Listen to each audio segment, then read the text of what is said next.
क्या आपने कभी जिन्नात और गैर मरई मखलूक़ात के बारे में सुना है? और क्या आप जानते हैं कि जिन्नात और इन मखलूक़ात के क्या असरात होते हैं? चलिए आइए, आज की वीडियो में हम आपको इस तरह के वाक़यात बताएं। ज़र्द रंग के बुजुर्ग होम्योपैथ मुआलिज डॉक्टर ऐवान मीर खास तहरीर फरमाते हैं कि एक खूबसूरत लड़का बशीर वल्द गुलाब कौम कसाब गरीबाबाद मीरपुर खास 4 साल से अजीबो गरीब बला में मुब्तला है। होता ये है कि देखते ही देखते इसके बदन के मुख्तलिफ आज़ा बाजू, टांग, सीना, गर्दन वगैरह पर ऐसे जख्म नमूदार हो जाते हैं जैसे किसी ने तेज धार आले से कचोके लगाए। जिस्म से खून की धारें बहने लगी। बच्चे की उम्र तकरीबन 16 साल। कोई हमला आवर चीज नजर नहीं आती, सिर्फ जख्म नजर आते हैं। बच्चे का कहना है कि मुझे नाखूनों से कोई चीज काटती है। बाज़ औक़ात एक साया भी नजर आता है।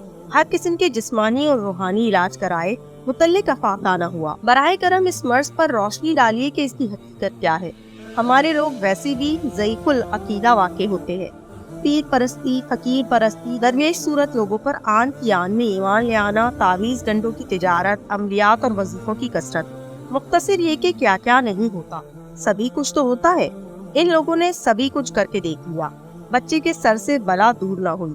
रजा बेग लिखते हैं कि चंद माह से हम लोग अजब आफत में मुब्तला है। सैन में मोलसरी का छोटा सा पौधा उगा हुआ था। मेरी लड़की साबरा ने उसे काट डाला। फरवरी से उस पर दौरे पड़ने लगे।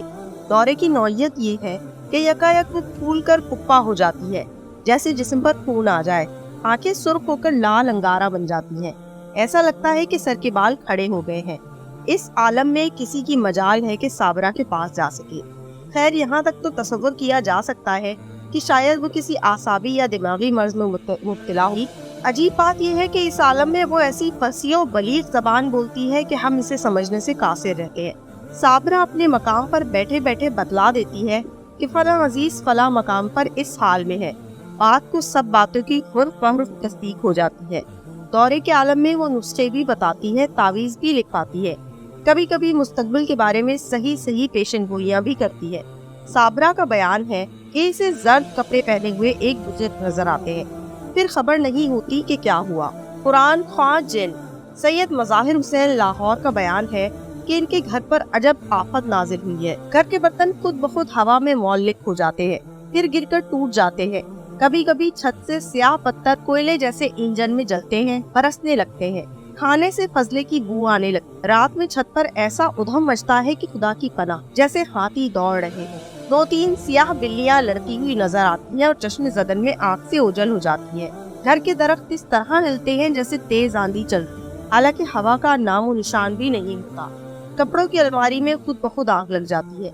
गर्ज एक बात हो तो लिख, ऐसे अजाब में मुब्तला हूं कि खुदा दुश्मन को भी ना दिखाए। चंद साल पहले का जिक्र है कि रोजनामा मशरिक लाहौर कराची के एक कारकुन किसी मुश्तरका दोस्त के साथ तशरीफ लाए। बेचारे निहायत परेशान थे। इनका भाई बकौल इनके जन्नात के ज़ेरे असर है। जब इस पर जिन सवारी गाड़ते हैं तो वो हवा में मौल्लिक हो जाता है।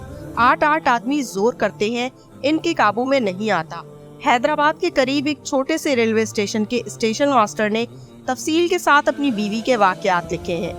ये दौरे के आलम में, यानी जब इन पर जन आता है, कुरान मजीद के सूरे पढ़ती हैं। हालांकि हाफिज़े कुरान नहीं, नाते सुनाती हैं, अदक ज़बान में तकरीरें करती हैं। इन पर कोई एक असर नहीं, मुख्तलिफ असरात हैं। हर असर यानी हर जिन अपना मुख्तलिफ नाम बतलाता है। इन बीबी के मामले की नफ्सियाती तशरीह इस तरह मुमकिन है कि इंसान के खजाना हाफिजा लाशऊर में वो सब कुछ महफूज रहता है जो अब तक इसने सुना, पढ़ा, कहा या महसूस किया। जब किसी वजह से शऊर मुअत्तल हो जाता है तो हाफजे से याददाश्तों की एक रौ निकलती है।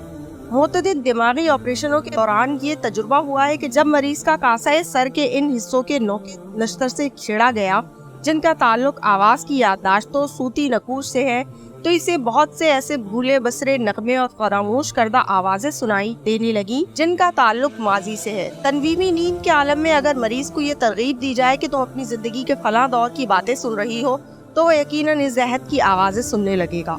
हम स्टेशन मास्टर की अहलिया के दौरे की ये तशरीह कर सकते हैं کہ قرآن مجید کی صورتیں، پرانی نعتیں اور ادب تقریریں جو انہوں نے مختلف زمانوں میں اپنی بزرگوں سے سنی تھی، ان کے حافظے میں محفوظ۔ جب دماغی دورے میں شعور معطل ہو جاتا تھا تو وہ تمام ذخیرہ یادداشت باہر نکل پڑتا تھا۔ شمس الدین مرحوم راکم الحروف کے دوست تھے۔ ان کے دولت خانے کی ایک کوٹری کسی بزرگ کے لیے مخصوص تھی۔ کوٹری میں کفل پڑا رہتا تھا۔ ہر جمعرات کو شمس الدین باحتیاط کفل کھولتے، کوٹری کی صفائی کراتے، وہاں لوبان جلاتے اور اگربتی سلگا کر کوٹری کے دروازے کو مقفل کر دیتے۔ پابندی سے تو نہیں، البتہ کبھی کبھی جمعرات کی شب میں اس کوٹری سے قرآن خوانی کی ایسی لطیف و شیریں آواز آتی کہ روح وجد کرنے لگتی۔ کوٹری سے خوشبوؤں کے قافلے نکلتے اور سارا محلہ مہک اٹھتا۔ ابھی آپ کا پیام کرم بوئے گل پر سوار گزرا ہے۔ شمس الدین کا بیان ہے کہ یہ بزرگ خواب میں بھی آتے ہیں اور مناسب ہدایات دے جاتے ہیں۔ میرا ذاتی تجربہ یہ ہے کہ میں نے امتحاناً ایک ناموس اور اجنبی زبان یعنی جمل و جعفر کے اعداد میں ایک رکع ان بزرگ کے نام لکھا اور شمس الدین مرحوم سے کہا کہ یہ رکع اس کوٹری میں رکھ دیں، کوئی جواب ملے تو اطلاع دے۔ اس رکے کا مفہوم اس قدر پرپیش تھا کہ جفر و جمل جاننے والا بھی نہ سمجھ سکتا تھا۔ یہ رکع جمعرات کے روز بغرض آزمائش پنج سورے کے اندر رکھا گیا۔